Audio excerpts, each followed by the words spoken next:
ወዳጄ አስተውለሃል? እጅግ ጣፋጭ የሆነ ማዕድ ላይ ስትቀመጥ ዓላማ በቶሎ መጥገብ ነው ወይስ እያንዳንዱን ጉርሻ ጣዕም መቅመስ? ዓላማ መጥገብ ብቻ ቢሆን ኖሮ አንድን ኪኒን በመዋጥ ያንን ስሜት ማግኘት እችል ነበር። ነገር ግን ማዕድ ላይ የምትቀመጠው ለጣዕሙ፣ ለሽታውና ለደስታው ነው። ሕይወትም እንደዚሁ ናት። ብዙዎቻችን ለመጥገብ ለመድረስ እንቸኩላለን። ነገር ግን ሕይወት መዳረሻዋ ጥግ ላይ ያለች ባዶነት አይደለችም። ሕይወት በእያንዳንዱ ጉርሻ ቅጽበት ውስጥ ያለች ጣዕም ናት። ዛሬ የምንነጋገረው ስለ መድረስ ሳይሆን ስለ መኖር ጥበብ ነው። ይህ የጥበብ ቃል ለተጠማች ነፍስ አዲስ ጣዕም እንደሚሆናት ካመንክ ላይክ በማድረግ አብረን ቁም። አዲስ ከሆንክ ደግሞ የጥበብ ተካፋይ ለመሆን ሰብስክራይብ አድርግ። አንድ መርከብ የተሰራው በወደብ ላይ ተገትሮ ለመቆም ነው? በፍጹም። በወደብ ላይ የቆመ መርከብ አስተማማኝና ሰላማዊ ሊመስል ይችላል። ነገር ግን መርከብ የተሰራው ለዚህ አይደለም። የመርከቡ ሕይወት ያለው በውቅያኖስ ማዕበል፣ በንፋስ ግፊትና በማይታወቀው ሰፊ ባህር ላይ በሚያደርገው ጉዞ ውስጥ ነው። ወደብ መዳረሻው ነው፣ ባህር ግን ሕይወቱ ነው። አንተም እንደዚሁ ነህ። ስኬት ላይ ስትደርስ የምታገኘው ወደብ ነው። እዚያ ስትደርስ ጉዞ ያቆማል። እውነተኛው ማንነት የሚወጣው፣ ጥንካሬ የሚገነባውና ጥበብ የሚሰፋው ግን በዚያው በሕይወት ውቅያኖስ ላይ በምታደርገው ጉዞ ውስጥ ነው። መዳረሻ ላይ ብቻ የምታተኩር ከሆነ ወደብ ላይ ስትደርስ ታዲያ ቀጥሎስ የሚል ባዶነት ይወርሃል። ምክንያቱም ትርጉም ያለው በጉዞ ውስጥ ነው እንጂ በመቆሚያው ላይ አይደለምና። ሰዎች ነገ ስደርስ እኖራለሁ ይላሉ። ነገር ግን ነገ የሚባል ቀን የለም። ነገ ሲመጣ ስሙ ዛሬ ይባላል። ሕይወትን ወደፊት ለሚመጣ ታላቅ ቀን ቀጠሮ አትስጠው።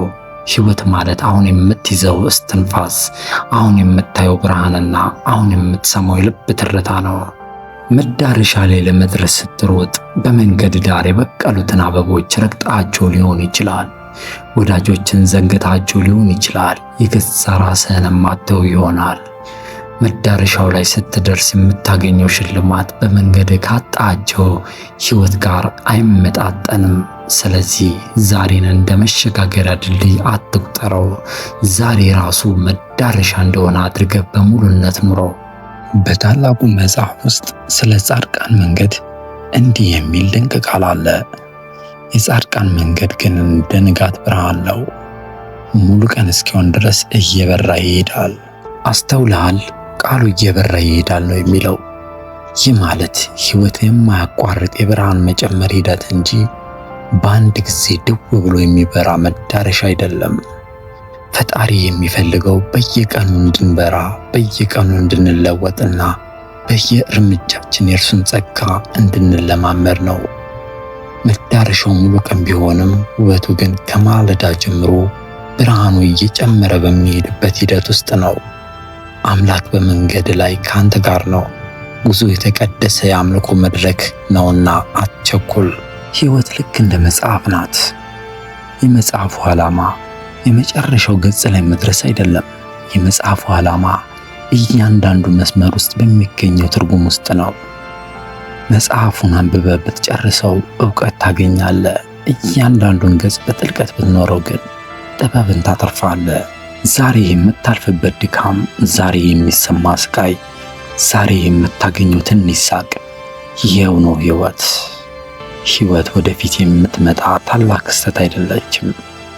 ሕይወት አሁን እያለፍክበት ያለው አቧራማ ጎዳና ናት። ጉዞውን ውደደው፣ ስብራትንም አክብረው። ምክንያቱም መዳረሻው ላይ ስትደርስ የሚናፈቀው ጉዞ ነውና። የዛሬው መልእክታችን የነፍስህን ሩጫ ቀነስ አድርገህ የሕይወትን ጣዕም እንድትቀበል ረድቶክ ይሆን? በጉዞ ላይ ያገኘው ትልቁ ጣዕም ምንድን ነው? ለመድረስ ስትቸኩል የትኛውን ውድ ነገር አጣ? ሐሳብህን በኮሜንት ላይ አጋራኝ። ሁልጊዜ ለመድረስ የሚሮጡና ለሚጨነቁ ወዳጆች ሼር በማድረግ የሰላም ምክንያት ሁንላቸው። ይህ የጥበብ ፈገግታ የዩቲዩብ ቻናል ነው። ሰላም።